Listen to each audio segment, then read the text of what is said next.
We're going to look at how to integrate a prescribed text into a Module C response. It's very possible in the trial or in the HSC that you would get a task like this where there are two parts to it, and part one for this task is imagine you are asked to draw on an idea and a stylistic approach from Geraldine Brooks's speech, A Home in Fiction, and then the actual task that you have to do is create your own persuasive speech targeting a teenage audience. You'll notice that it's out of 10, and then the second part is out of 10 as well. So in a 40-minute section of a paper, you're expected to write about 900 words. So we're looking in this part to be writing about 450 words, somewhere between 400 and 450 words. And obviously you do the same in part 2. Sometimes this is out of 12 and part 2 is out of 8, so you're just going to adjust that accordingly. And sometimes part 1 might be out of 15 and part 2 out of 5, and naturally then you're more likely to be writing about 250 words down here and more up here. You just have to adjust using that 900 word as a guide. So if we were to do that, you're not expected to write the entire speech. So you might look at the beginning, write the beginning of a speech, or the middle of the speech, or the end of the speech. It's really up to you. They just want a section of the speech, so it doesn't have to be in its entirety. And that's generally what they'll do if they give you a stimulus and ask you to write the beginning of a story, or they might give you the start of a story and get you to continue. You just have to adapt to what they're doing. The purpose of us doing this is the more experience and exposure you get to writing in different styles and in different perspectives, and looking at from these different writing tasks, when you get to the trial and the HSC, you'll be very well prepared for them throwing something at you because you'll be very adaptable. That's the way that good writers get those Band 6 responses. They do it by actually writing. There's no other secret to it.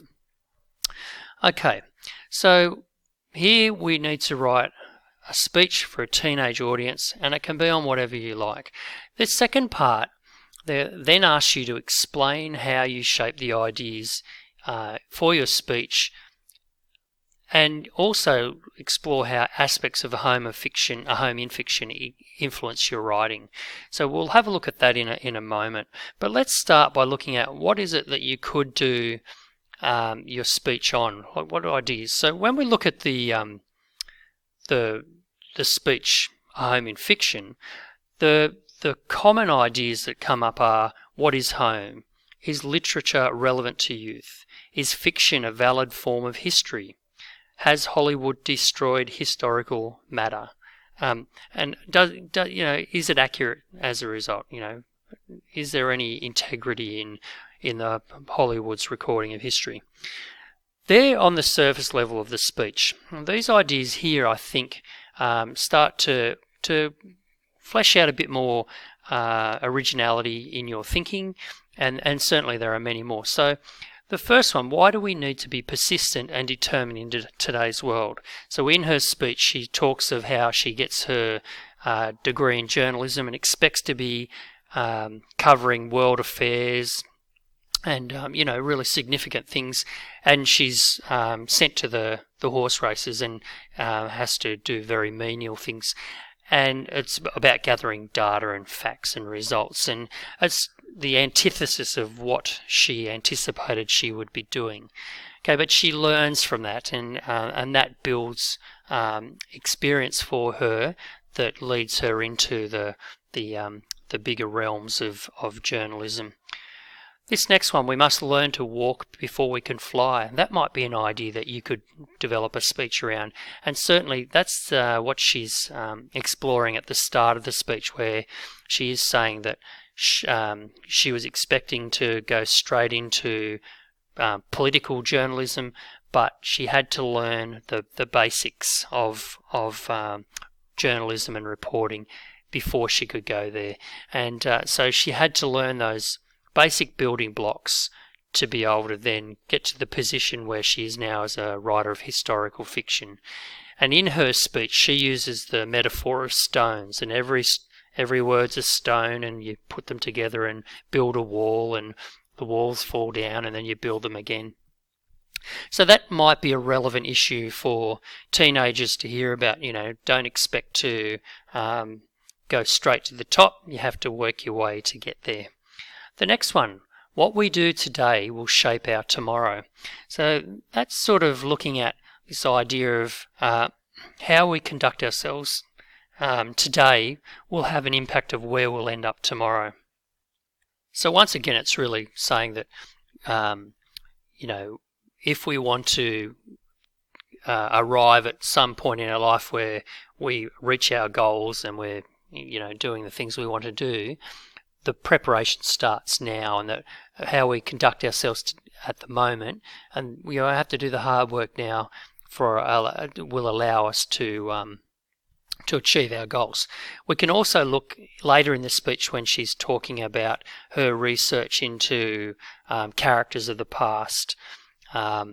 We can say that, we're certainly what we do today will shape our tomorrow, but we are the product of all those experiences that have come before us as well. And so that's an interesting concept to explore too. And it really doesn't matter what you talk about, as long as that you've connected with the speech and you've taken an idea from it and you've made it your own. The last one there, we must believe in ourselves and have faith in others. So it's exploring that strength of the human spirit.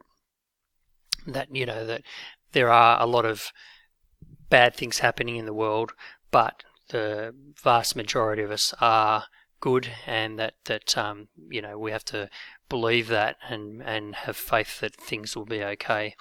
So talking to a teen audience about having a bright future, having hope for the future, chasing your dreams, all those sort of things I think fit nicely into this speech. So there are some good ideas. You pick one of those and use that to create an original speech that's tailored to a teenage audience. Now the second part of the task is, once you'd written your speech, would be this: to explain how you shaped your ideas and how aspects of a home in fiction influenced your writing. So here is where you're deliberately establishing and elaborating on what it is that you've done, and you're talking about the choices that you've made and how you've shaped your ideas. And so let's skip over to the text, the home in fiction, and let's have a look at the things you could say.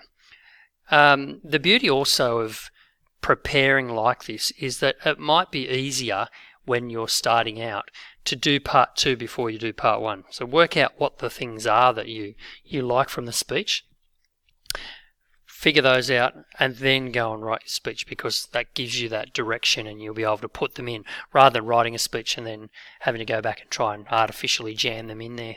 So first of all, you might say something like, I wanted to capture the playful tone of Brooks's speech. So she's got a serious point to make, but she presents it in an entertaining manner. And then what you do is you look at how you achieve this. So you might, when you write your speech, begin with an interesting anecdote to hook the listener. You might say, I like the idea of creating a paradox and using it to prove my point.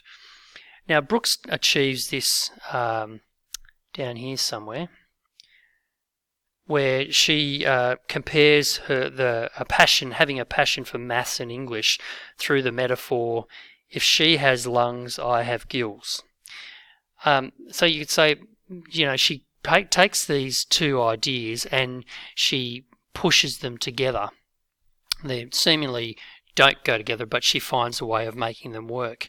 And so that you could then say, well, I developed my paradox in this manner and explain what you were trying to do. The next thing you could do is you could say that, you liked her descriptive and conversational nature. And you could say that you suspect that it reflects her style of writing in her novels.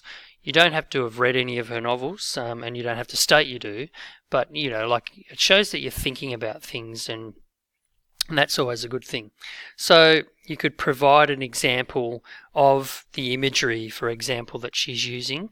And I'm probably not going to find it quickly, but when she was talking at the start about the maths and looking, she was saying things like here, the arcing branch, or the soaring bridge, the squiggle in the iron lace of a terrace house, the quivering S-bend of a squirrel's upraised tail.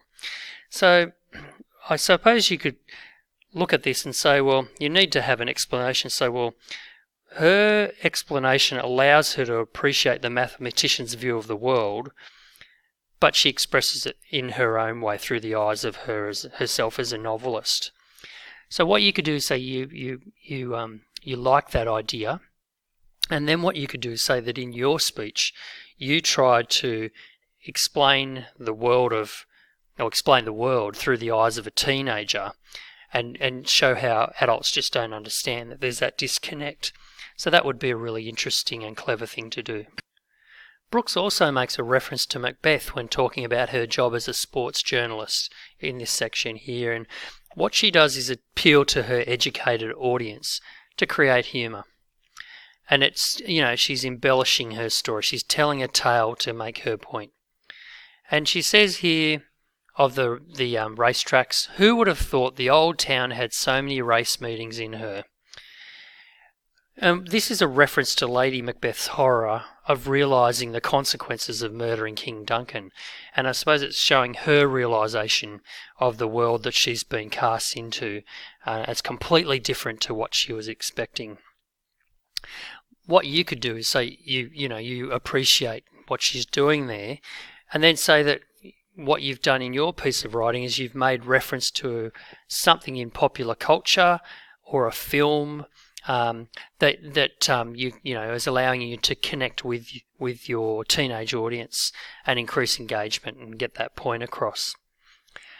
Then the last thing, I think, you don't have to have too many things. You've only got 450 words, but when she moves on, getting around this part of the speech, in the middle, we see that her tone shifts from lighthearted to more serious when she's exploring the power of language, and when she's also exploring, exposing the voices of those from times past, those who've been disenfranchised or silenced by history. And she uses an example of David Hicks's experience in Guantanamo Bay after the 9/11 terrorist attacks. And this reinforces that words and ideas are powerful. So she's talking about the fact that the American government won't allow Hicks to have particular novels because novels have ideas in them and they're powerful and they provide strength and hope. So you could do the same and state that you altered the tone of your speech for the same effect. That you're doing it because you want to become more serious, and use an example to make a point. And then embellish it maybe with a simile or a metaphor or another stylistic feature.